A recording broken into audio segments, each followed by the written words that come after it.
Assalamu alaikum, I'm Aisha and you're watching Samar News. Here are today's headlines.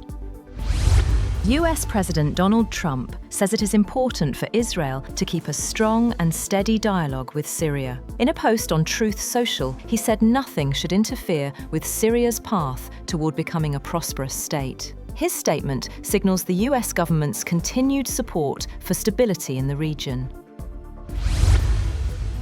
Meanwhile, Benjamin Netanyahu spoke with President Trump shortly after he urged Israel to maintain dialogue with Syria. Netanyahu's office says the call focused on disarming Hamas and demilitarizing Gaza, as well as expanding Israel's ties with new countries. Trump also invited Netanyahu to the White House in the near future.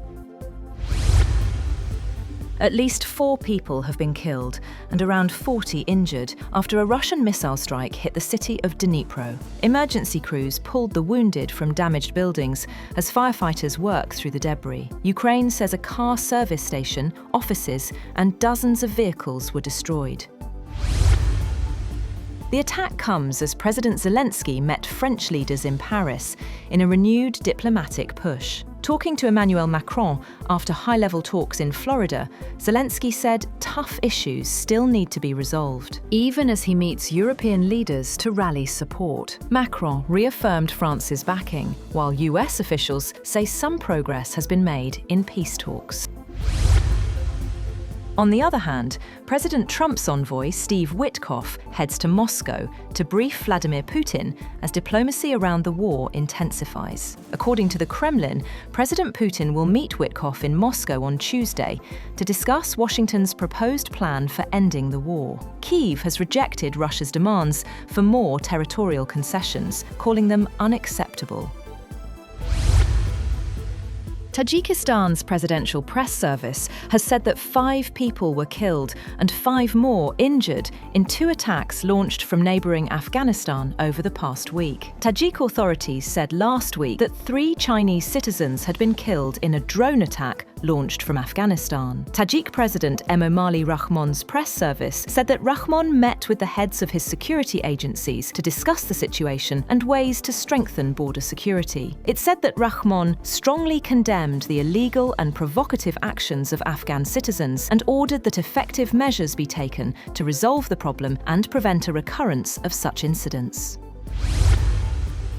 A former senior British officer has told a public inquiry that British special forces in Afghanistan appeared to commit war crimes by executing suspects and, despite widespread knowledge in the chain of command, nothing was done. Britain's Defence Ministry ordered the inquiry after a BBC TV documentary reported that soldiers from the elite Special Air Service killed 54 people during the war in Afghanistan more than a decade ago in suspicious circumstances.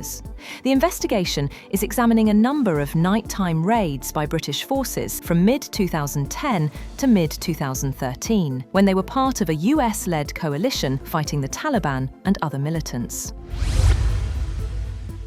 Egypt's Foreign Minister, Dr. Bad Ahmed Mohamed Abdelati, calls on Chief of Army Staff Field Marshal Syed Asim Munir at GHQ in Rawalpindi, where both dignitaries hold wide-ranging discussions.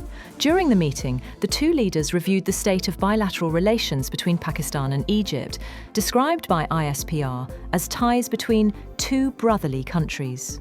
A key portion of the discussion centred on defence and security cooperation, including military-to-military engagement, training exchanges, and collaborative initiatives tied to regional peace and stability. India's Telecoms Ministry has privately asked smartphone makers to preload all new devices with a state-owned cybersecurity app that cannot be deleted, a government order showed. A move likely to antagonise Apple and privacy advocates. Apple, which has previously locked horns with the telecoms regulator over development of a government anti-spam mobile app, is among the companies such as Samsung, Vivo, Oppo, and Xiaomi bound by the new order.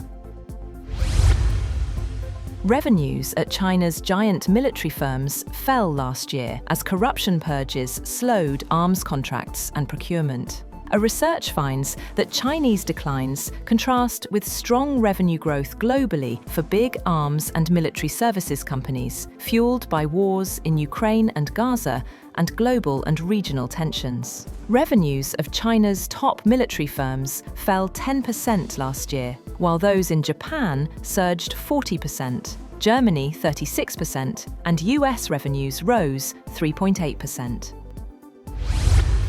US authorities believe the Afghan immigrant accused of ambushing National Guard members in Washington, D.C., was not radicalized until after he came to the United States. Speaking on NBC's Meet the Press and ABC's This Week, Homeland Security Secretary Kristi Noem said authorities think alleged shooter Rahmanullah Lakanwal was already living in Washington state when he became radicalized. Noem said investigators are seeking more information from family members and others. Noem said US officials have received some participation so far from people who knew Lakanwal and warned the US would pursue anyone connected to the shooting. And the death toll from floods and landslides across Southeast Asia is nearing 800, with Indonesia alone reporting more than 600 dead after a week of cyclone-driven storms. Thailand has recorded heavy losses as recovery crews move in and weather improves. In Indonesia's West Sumatra, homes have been flattened and roads cut off, while rescuers search for the missing and clear debris. That's all for now. For more updates, visit www.samar.tv. Thank you for watching Samar News.